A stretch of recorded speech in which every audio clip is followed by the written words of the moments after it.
What if the most profound spiritual truth you have ever sought was not lost to the sands of time, but was instead deliberately buried, sealed away from the eyes of those who were never meant to find it?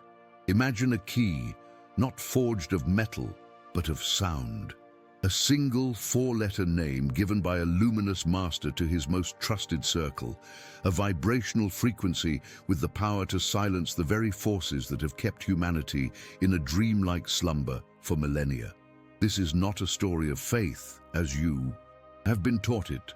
This is the account of a forgotten legacy, a practical tool of liberation that was erased from history because it placed the ultimate power not in the hands of institutions, but within the soul of every individual who was brave enough to claim it.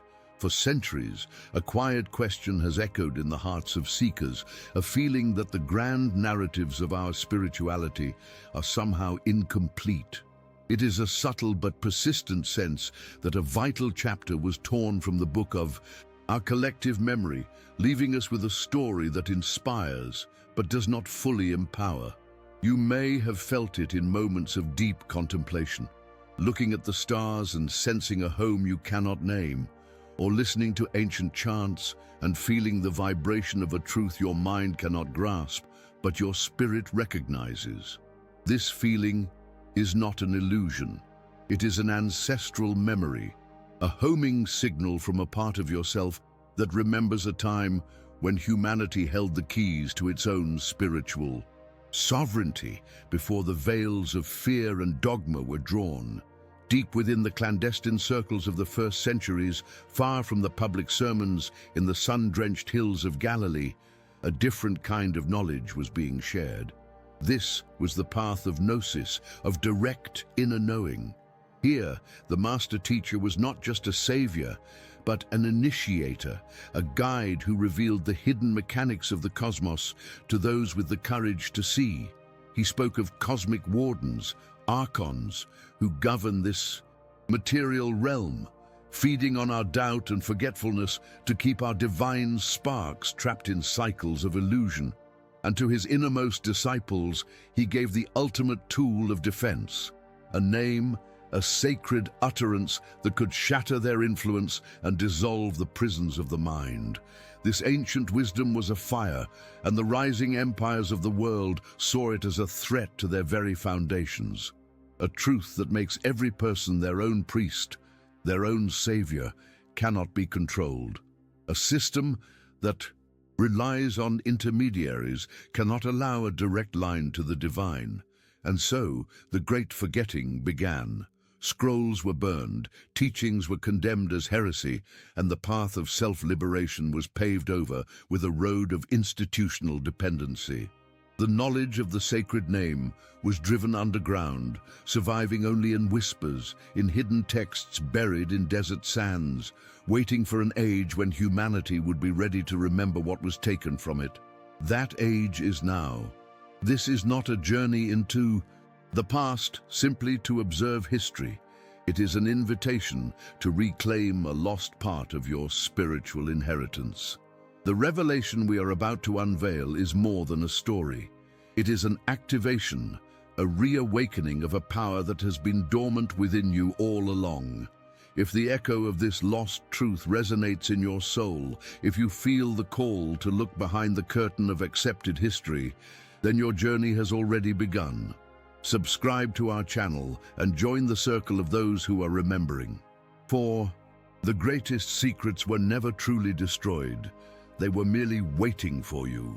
To understand the depth of this mystery, we must travel back, not to the sun-drenched hills of Galilee where parables were spoken to the masses, but to the hushed, candle-lit rooms of Alexandria and the hidden enclaves of the early centuries. Here, in the fertile chaos before councils and creeds would chisel spirituality into a rigid form, a different kind of knowledge flourished. This was the world of the Gnostics, the knowers, seekers who believed the most profound teachings of the Master were not given for public consumption. They were a sacred inheritance, a sabiduria antiga, whispered only to an inner circle, to those who had proven they were ready not just to believe, but to see. For them, faith was the doorway, but direct, inner knowing, gnosis, was the destination. This Tradição Antiga held a vision of reality that would be terrifying to the architects of empire. They taught that the material world we inhabit is not a perfect divine creation, but a shadow, a labyrinthine imitation crafted by lesser, ignorant beings. They called them the Archons, the cosmic wardens. These were not demons in the conventional sense, but cosmic parasites, gatekeepers of a grand illusion who rule over the cycles of reincarnation and forgetfulness. Their power source is our own amnesia, our fear, our doubt. They are the architects of the spiritual prison, and humanity, with its trapped spark of divine light, is the prisoner. This was the great secret. You are a divine being trapped in a material maze, and the Master did not come to build a new religion within the prison, but to give you the key to escape it. Within these secret gatherings, the luminous Master was not just a savior to be worshipped from afar. He was a living initiator, a guide who revealed the hidden mechanics of the cosmos. He spoke of the pleroma, the realm of fullness and pure light from which all souls originate. He described the fall, the cosmic accident that led to the creation of this flawed realm and the entrapment of our divine essence. And for those with the courage to listen, he provided more than just a philosophy. He provided a practical toolkit for liberation, a spiritual science. The ultimate conocimiento perdido was not a set of beliefs to be memorized, but a set of vibrational tools designed to navigate the archontic labyrinth and reclaim one's divine origin. What if prayer was never meant to be about petitioning an external God, but about attuning your own frequency to shatter the walls of your cage? This is where the great conflict was born, the schism in our spiritual history that has defined the last 2 millennia. A truth that places the ultimate power of liberation directly into the hands of the individual is the greatest threat to any system that relies on intermediaries. The burgeoning institutional church, allied with the immense power of the Roman Empire, saw this teaching of self-sovereignty not as a path to enlightenment, but as a dangerous heresy. An empowered soul has no need for a priest to mediate their connection to the divine. A spirit that knows its own origin cannot be controlled by threats of damnation or promises of salvation from an external authority. The Gnostic path was a declaration of spiritual independence, and empires are built on dependency, and so the Great Forgetting was orchestrated. It was a systematic erasure, a carefully planned campaign to replace a verdade perdida with a more manageable, controllable narrative. Scrolls containing this conhecimento occulto were not just ignored. They were hunted down and burned in public squares, their wisdom turning to ash and smoke. Gnostic teachers were branded as heretics, their communities scattered, their lineage of direct transmission broken. The message of the Master was skillfully edited, simplified, and reframed.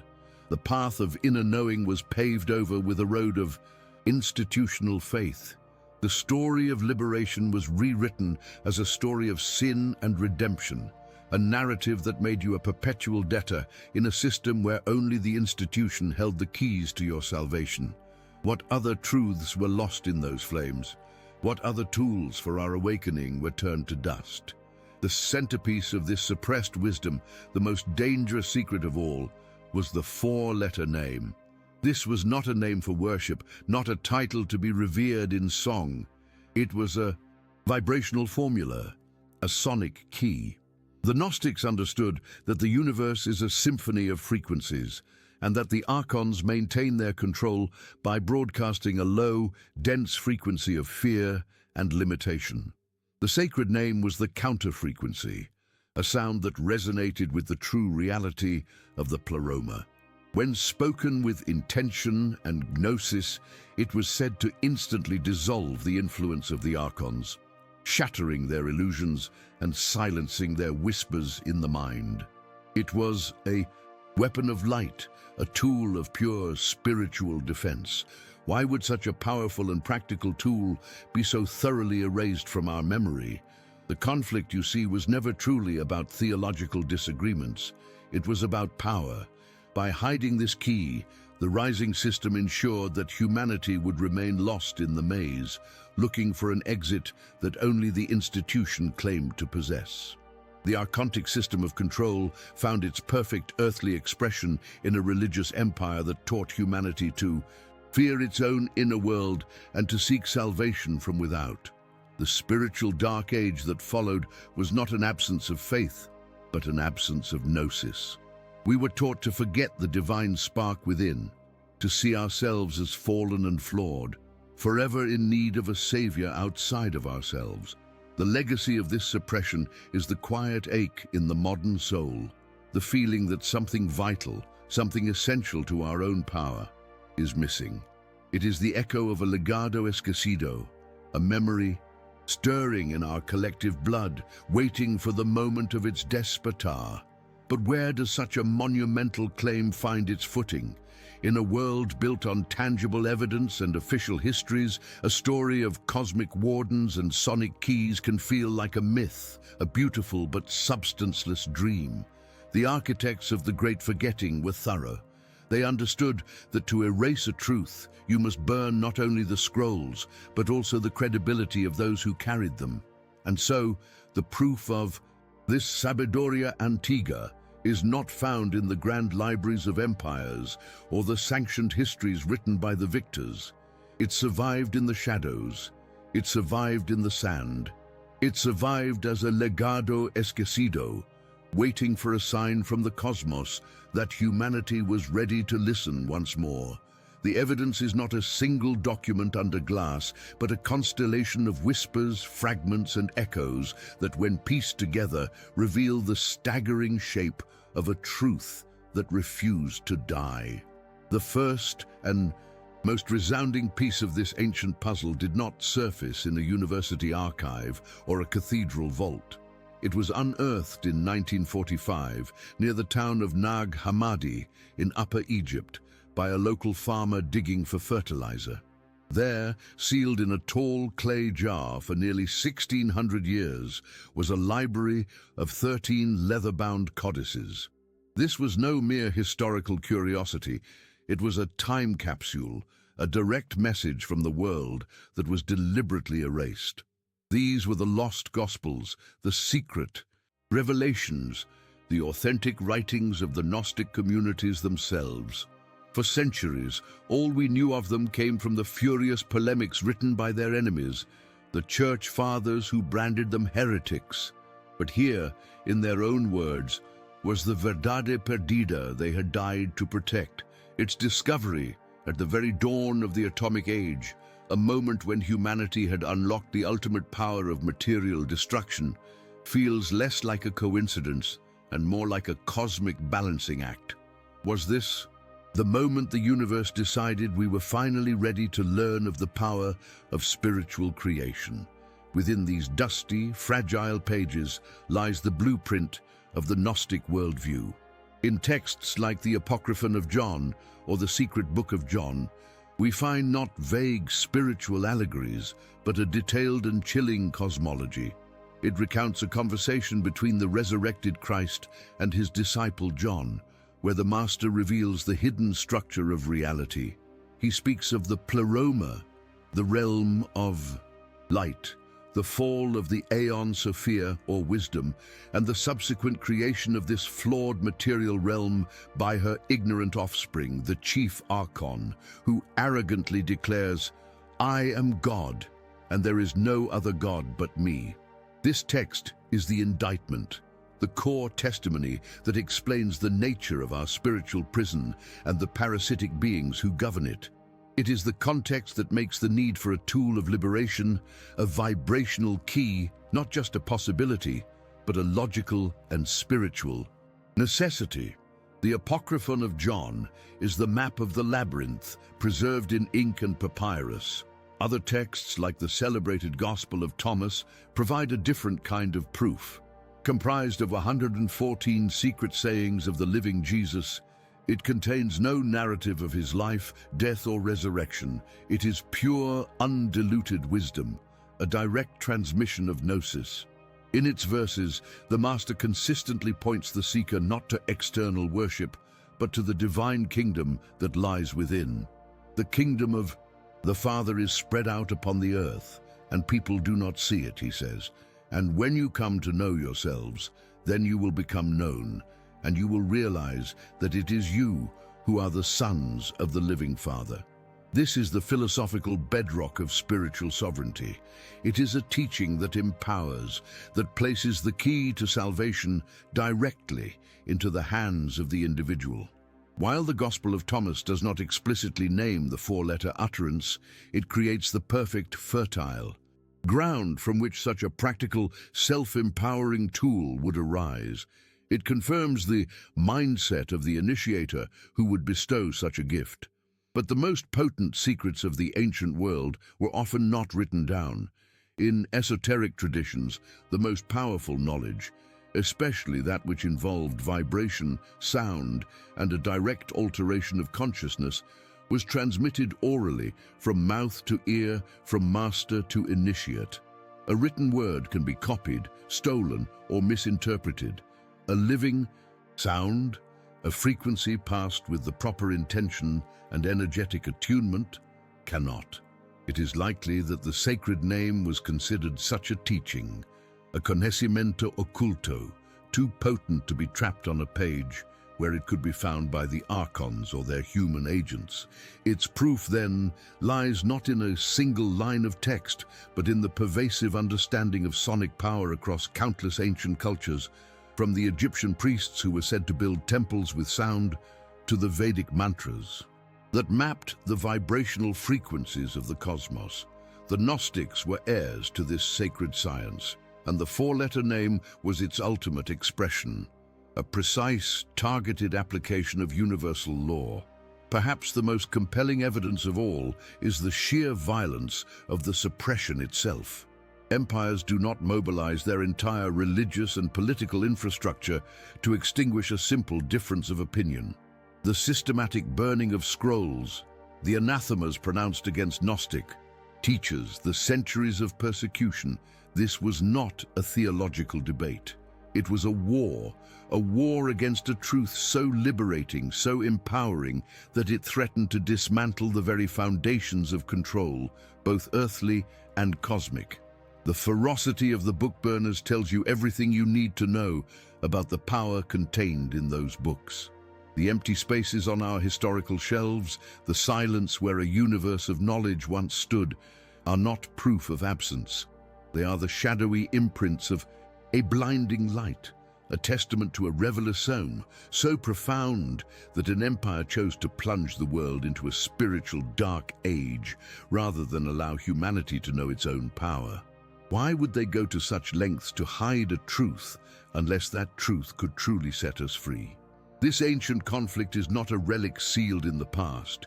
It is a living, breathing war being waged, not on some distant cosmic plane, but in the silent theater of your own mind, at this very moment. The Archons are not monstrous. Beings with wings of shadow and eyes of fire waiting in the sky. They are far more intimate, far more subtle. They are the persistent whisper of doubt that tells you that you are not enough. They are the cold grip of anxiety that paralyzes you before you take a risk. They are the voice of cynical reason that scoffs at your deepest spiritual intuitions. They are the architects of the small, safe cages of belief we build for ourselves, the systems of limitation that tell us who to be, what to want, and what to fear. Have you ever felt it? That quiet, draining presence that feeds on your despair and profits from your forgetfulness. That is the Archon. And its greatest victory was convincing you that it was your own voice.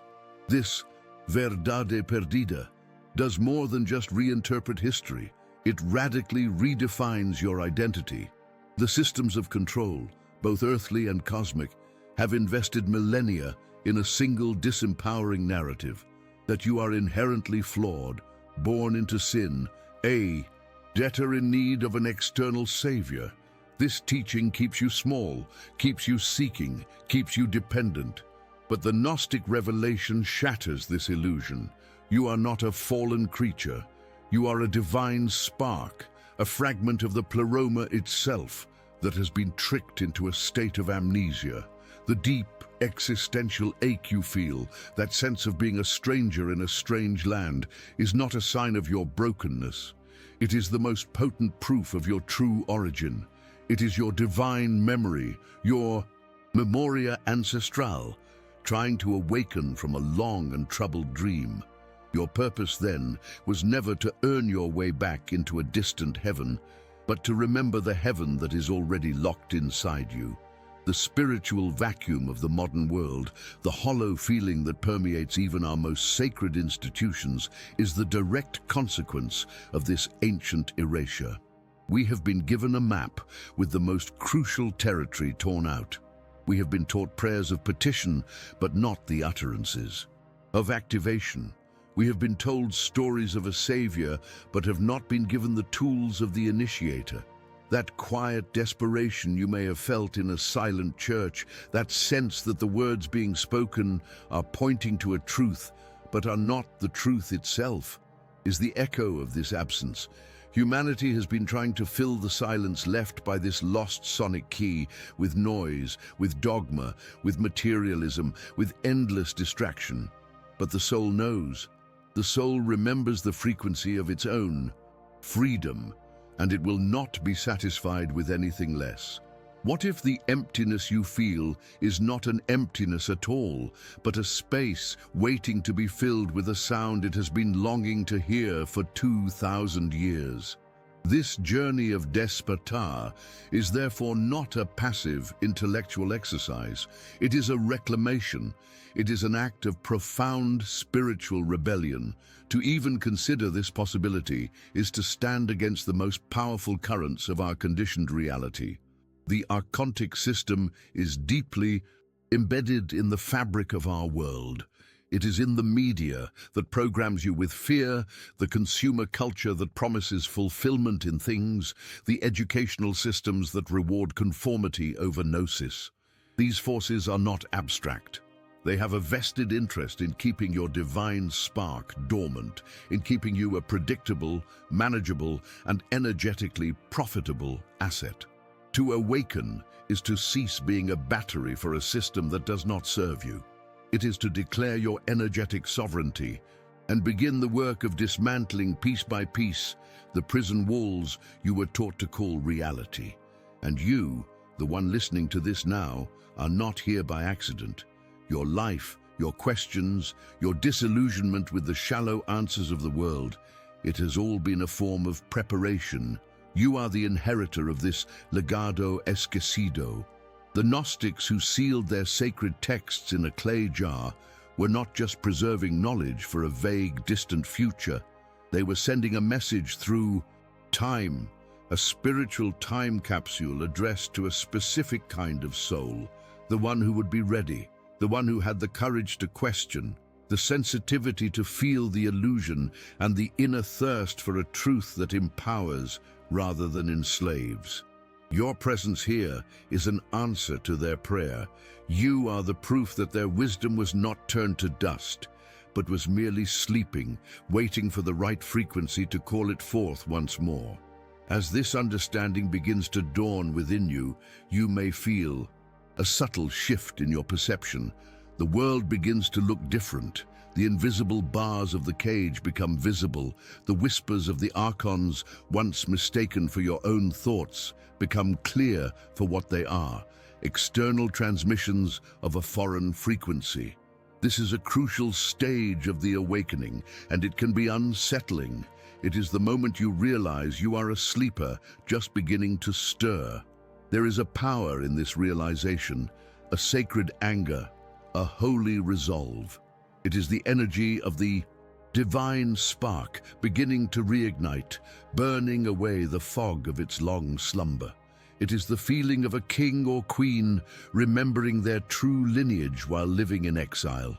The path forward is no longer about seeking answers outside of yourself, but about unlocking the answers that have been encoded within you all along. The great Mysterio is unfolding. We have walked through the ashes of burned libraries and stood in the silence of forgotten histories. We have identified the nature of the prison and the names of the wardens. We have uncovered the evidence of a conocimiento oculto, so powerful an empire sought to erase it from time itself. Now, we stand at the threshold of the final chamber. The air grows still. The noise of the world fades. A deep, resonant anticipation builds, as if the cosmos itself is holding its breath. We have spoken of the key. We have described the lock. But now, we must approach the source of the power itself. We must begin to understand not just the story of the name, but the sacred science of its sound, its structure, and its function. Are you prepared to go deeper into this mystery, to move from knowledge to activation? For what comes next is not just a révélation for the mind, but a transmission for the soul. For 1600 years, the silence was absolute. Imagine a truth so deeply buried that the world forgot it was even missing. The victors of the great spiritual war had not just won, they had rewritten the very memory of the conflict, turning a campaign of erasure into a holy triumph of orthodoxy. The Gnostic wisdom, with its radical promise of self-liberation, was not just a lost chapter of history. It was a ghost, a phantom whispered about only in the angry condemnations of its enemies. The world moved on, building empires of faith on a foundation from which the most vital cornerstone had been removed. Humanity learned to pray on its knees, forgetting it once held the knowledge to stand sovereign. The Archons feasted in the quiet, their dominion solidified not by force, but by a carefully curated amnesia. The cosmic prison, now without any memory of an exit, had simply become reality. But a seed of truth, once planted in the cosmic soil, can never be truly destroyed. It can lie dormant, waiting for the precise alignment of rain and sun, of need and readiness. And in 1945, as humanity unleashed the fire of the atom upon itself, proving its mastery over the forces of material destruction, the universe provided a counterbalance, not in a grand celestial display, but in the quiet dust of Upper Egypt. There, near the town of Nag Hammadi, a farmer named Mohammed al-Saman, searching not for wisdom, but for fertilizer for his crops, struck his tool against something hard. It was a clay jar, tall and sealed. Inside, protected from the ravages of time by the dry desert air, were 13 leather-bound books. This was it, the turning point. The moment the ghost found its voice again, the verdade perdida, sealed away before the Roman Empire had even reached its peak, had returned to the world of the living. This was not a discovery, it was a resurrection. The consequences of this moment are impossible to overstate. It was a crack in the very foundation of accepted spiritual history. For centuries, the only story we had was the one told by the book burners. Now, for the first time, the so-called heretics could speak for themselves. The brittle pages of the Nag Hammadi library were a testament from another timeline, a voice from the other side of the war.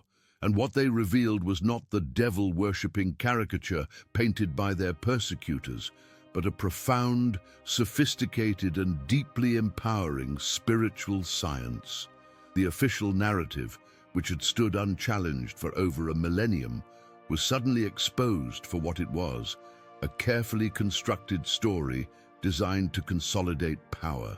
The discovery at Nag Hammadi was a révélation that proved the conspiracy of silence was real.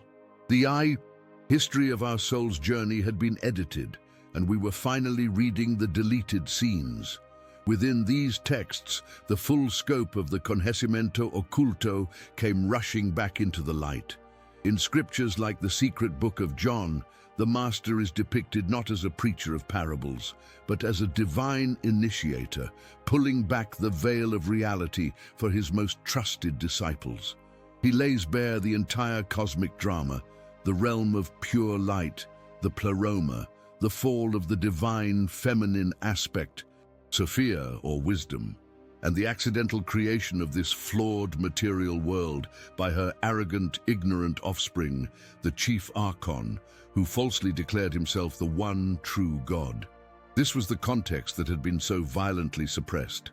Our world was a beautiful, intricate prison, and its wardens were parasitic cosmic forces that fed on our amnesia.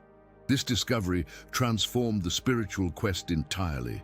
The goal was no longer to appease an external kingly god, but to outwit the cosmic jailers and reclaim one's own divine forgotten origin. This ancient wisdom, unearthed in the 20th century, was more than a historical curiosity. It was an activation code for the modern soul. It provided a name for the nameless anxiety that haunts our age, for the deep feeling of alienation and spiritual homesickness that no amount of material comfort or institutional religion can soothe. The Archons were not just mythological figures. They were the very patterns of negative thought, the frequencies of fear, doubt, and limitation that broadcast into our minds daily. The Nag Hammadi texts were a diagnostic tool, a spiritual field manual that identified the enemy, mapped its territory, and confirmed that a tool for our liberation not only could exist, but must exist. The legado esquecido was no longer a matter of speculation. It was in our hands, written in Coptic script on fragile papyrus, waiting to be translated not just into our languages, but into our lives. This was the beginning of the great despertar. Yet, as scholars painstakingly translated these incredible documents, a new layer of the mysterio began to emerge. The texts described the Archons in chilling detail. They affirmed the need for gnosis, for direct inner knowing.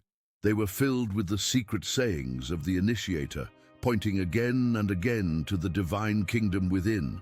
But the ultimate weapon, the practical, vibrational key, the four-letter name, was conspicuously absent from any explicit, written instruction, and then a profound realization began to dawn. Of course, it was not written down. The most powerful secrets of the ancient world, especially those involving sacred sound, were never entrusted to the dead letter of a page. A written formula could be stolen, misinterpreted, or profaned. A living sound, a frequency, had to be transmitted directly from the energetic field of a master to the prepared consciousness of an initiate. The codices were the map of the prison, the blueprint of the lock, but the key itself was a living vibration. The Nag Hammadi library, then, was not the final revelation. It was the final clue. It was the irrefutable proof that a deeper truth had been hidden, and it provided the complete context for why. The sonic key was the pinnacle of that hidden knowledge. The scrolls created the sacred space for the name to be understood, not as a word of prayer, but as a precise instrument of spiritual physics. They confirmed the existence of the forces it was designed to repel. They restored the memory of the luminous master who delivered it. Everything was now in place. The long silence had been broken. The forgotten history had been restored. The nature of our spiritual entrapment was laid bare. All that remained was the final piece of the puzzle, the echo of the sound that shatters illusion. What, then, were the four letters that formed this sacred utterance? What was the name, the vibrational formula so potent that an empire would rather burn the world's wisdom than allow you to speak it? And so we arrive at the heart of the great mystery, the silent center of the storm of history. The journey has led us through the ashes of burned libraries and the sands of forgotten deserts, to the very threshold of a truth that time itself could not erase. We have spoken of the prison, the wardens, and the long orchestrated sleep of humanity, but now we must speak of the key.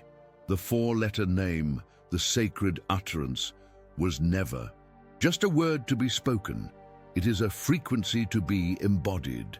It is the sound of your own divine origin, the resonant signature of the pleroma, sung back into the distorted reality of the material realm. To speak it is not to cast a spell or command an external force. It is to make a declaration of identity so absolute, so fundamental, that the lesser frequencies of the Archons simply cannot compute it. It is to become a tuning fork for the divine, and in that vibration, the illusions of fear and limitation dissolve like mist in the morning sun. The name is not a weapon you wield, it is the truth of who you are, remembered and reclaimed. This revelation reassembles the shattered pieces of our spiritual inheritance into a single luminous whole. The luminous master was not a distant savior to be worshipped, but a divine initiator who came to remind you of your own power. The Archons are not mythical demons, but the very real energetic parasites of doubt, anxiety, and despair that whisper their poison into the unsuspecting mind. The systematic suppression of this knowledge was not a simple theological disagreement. It was a war for your consciousness, a campaign to convince a race of gods that they were merely mortals born in sin. The discovery at Nag Hammadi was no accident. It was a cosmic signal, a flare of light sent up from the past to announce that the age of forgetting was over. Every piece of this sacred puzzle leads to a single, inescapable conclusion. You are a sovereign being of immense power, and the key to your liberation has been waiting within the silence of your own soul. This ancient wisdom is not a relic to be placed in a museum. It is a living, practical tool for navigating the challenges of your life right now. The archontic influence is the voice of your inner critic, the cold grip of anxiety that tells you that you are not worthy, the cynical despair that drains your creative energy. Speaking the sacred name is the ultimate act of spiritual self-defense. It is a conscious choice to disengage from those frequencies. In a moment of fear, in a spiral of negative thought, you can retreat to the sanctuary of your inner world and silently, intentionally vibrate this name. Feel it not in your throat, but in your heart. It is a code that resets your energetic field, a command that silences the static of the cosmic prison and attunes you to the clear signal of your higher self. This is not prayer as petition. This is prayer as activation.